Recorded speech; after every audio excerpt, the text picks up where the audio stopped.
narito na naman tayo para sa isang napaka-sweet at nakakakilig na love story nila Kalingap Edu at Ate Viancy. Mo ay aking makilala.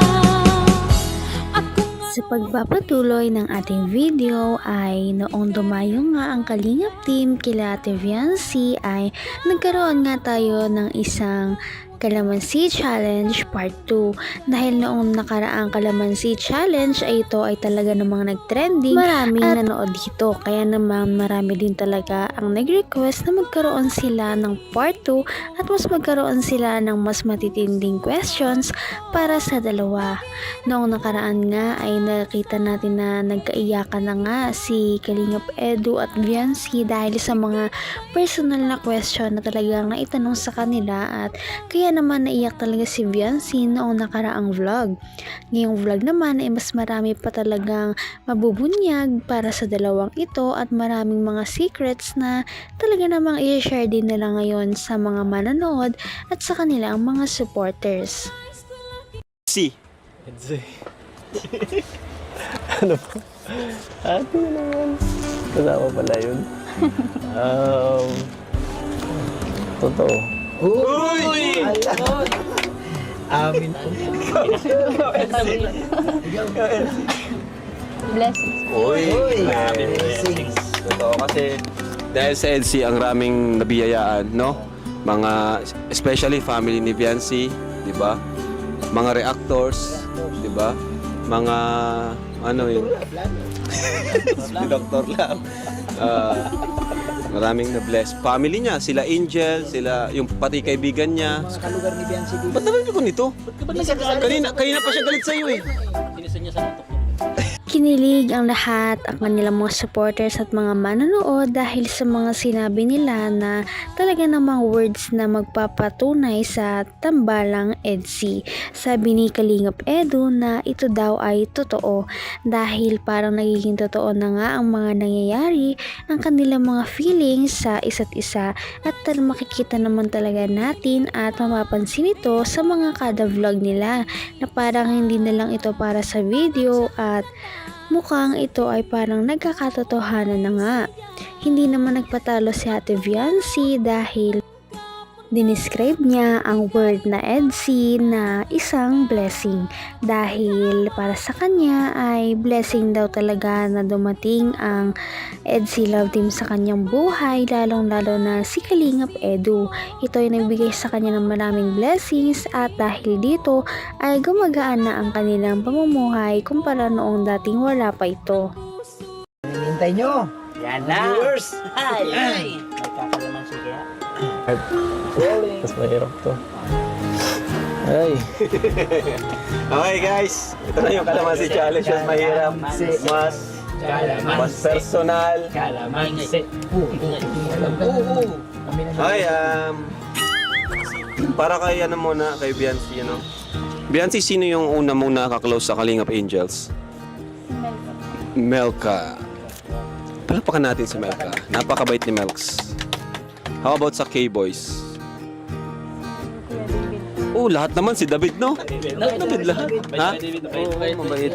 Saka ano siya, kumbaga, teacher kasi si David, kaya marunong siya makisama sa mga bata at kumbaga ano siya, nagbibigay rin siya ng advice, mga paalala sa mga Kalingap Angels natin. Okay, so Ang unang part nga ng kanilang question sa unang part ng kanilang Kalamansi Challenge Part 2 ay medyo light pa nga dahil tinanong lamang sa kanila kung sino ba ang mga tao na talagang una nilang naging close sa Kalingap Team. Sabi ni Viancy na si Ate Melka at Kuya David daw dahil ang mga taong ito ay talaga namang matildal at madaling pakisamahan kumpara sa ibang tao. Kung alam natin at matatandaan na si Viancy ay talagang hindi nakikipag-usap dahil sobrang mahiyain nito dati. Ngayon nga buti ay medyo na-overcome na niya ang kanyang pagiging mahiyain dahil na rin sa tulong ng mga taong nakapaligid sa kanya, lalong-lalo na si Kalingap Edu. Kaya naman unti-unti na nating nakikita si Viancy na nakikipag-usap at nakikipaghalubilo sa ibang tao. Kaya naman mas lalo siyang mahal ng kanyang mga supporters at mga fans dahil dito. Kalingap Angels natin. Okay, so Biancy, next question natin. Papayag ka ba na iba ang ka-love team mo? Tawa.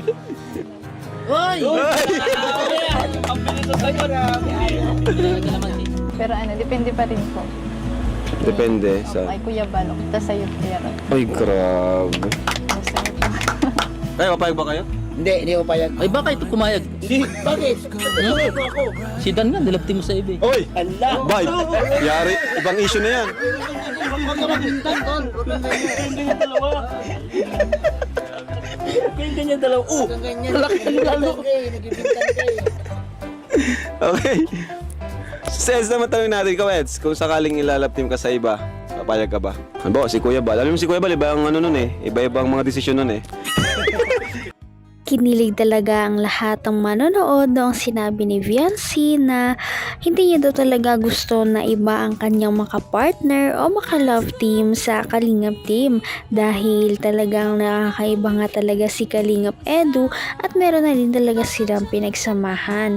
Marami nang naiambag si Kalingap Edu sa kanyang buhay at marami na itong naitulong sa kanya, kaya naman hindi natin masisisi si Viancy kung ayaw niya lang palitan ng kanyang love team.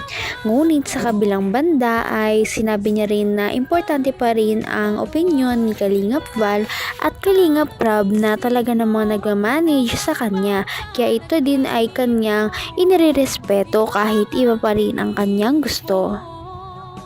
ng puso ko. Kung sakaling ano ka ni Kuya Bal sa iba, ano Eds? Grabe. Siguro kung love team lang naman, pwede.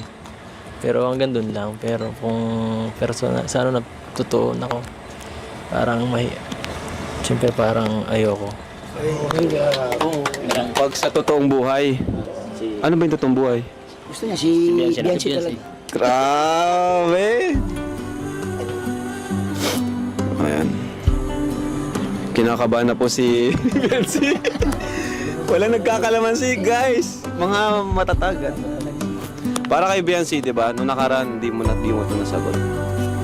Crush mo ba si Eds? Or naging crush mo ba si Eds? Uy! Sumagot na, guys! Wala nang bulong si Dr. Love. Naku, kinabahan talaga ang lahat ng mga viewers pati ang Kalingap team dahil sa sagot ni Kalingap Edu dahil pumayag siya na iba ang kanyang ka-love team, ngunit kinlaro niya naman ito. Hindi naman daw talaga siya papayag na iba ang kanyang ka-love team sa Kalingap team. Ngunit kung sasabihin man ni Kalingap Val at may iba itong plano para sa kanya, ay talagang papayag siya. Ngunit kung sa personal na buhay ay hindi niya hahayaan na iba ang kanyang maka-love team at siya pa rin daw ang masusunod kung sino ang kanyang gusto sa kasalukuyang panahon. At ito nga ay si Ate Viancy. Kaya naman isang ngiti ang gumuhit sa labi ni Ate Viancy noong marinig niya ang mga words galing kay Kalingap Edu. Ito, Biancy, kung invite ka ni Eds na magbakasyon, kayong dalawa lang, may nag-sponsor, papayag ka ba? Hindi po. Grabe. Anong masasabi mo doon, Eds? Di daw siya papayag. Okay lang. Minor pa siya, bawal saka. Siyempre, mas maganda kung may kasama. Uy, grabe ka, Eds. Okay. So, wala pa rin nagkakalamansi, guys. For Edu, ay kay Biancy muna, naniniwala ka ba, Biancy, na may magsusuporta pa rin sa'yo kahit wala kang love team? Siguro po. Ewan ko po. Di mo alam. Hindi ko po. Di mo masabi, parang ganun.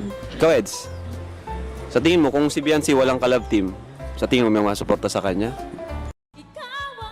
Kinilig talaga ang lahat noong malaman na mutual ang nararamdaman ni Kalingap Edu at Viancy.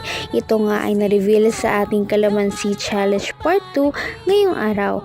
Ngunit nakakatuwa at nakakahanga talaga si Viancy na kahit gusto niya ang isang tao ay meron pa rin talaga siyang mga boundaries dahil nga minor pa siya. Sabi niya ay hindi talaga siya papayag kahit ito ay sponsoran na silang dalawa lamang ang lumabas sa isang trip. At sabi naman ni Kalingap Edu na nagpahanga sa lahat na hindi naman daw talaga ito pwede dahil minor pa si Ate Viancy. Nakakatuwa dahil nirerespeto niya ang kanyang babaeng minamahal at marami pa tayong matutunghayan sa mga susunod na video. Abangan ng iba pang mga questions na kanilang sasagutin. Kaya naman, sana ipatuloy natin silang suportahan at mahalin si Viancy, si Kalingap Edu at ang Kalingap team. Yun lamang at maraming salamat sa panonood. Abangan natin kung magkakatuluyan ba talaga si Kalingap Edu at Viancy. Hanggang sa muli. Bye! Ngayon'y abot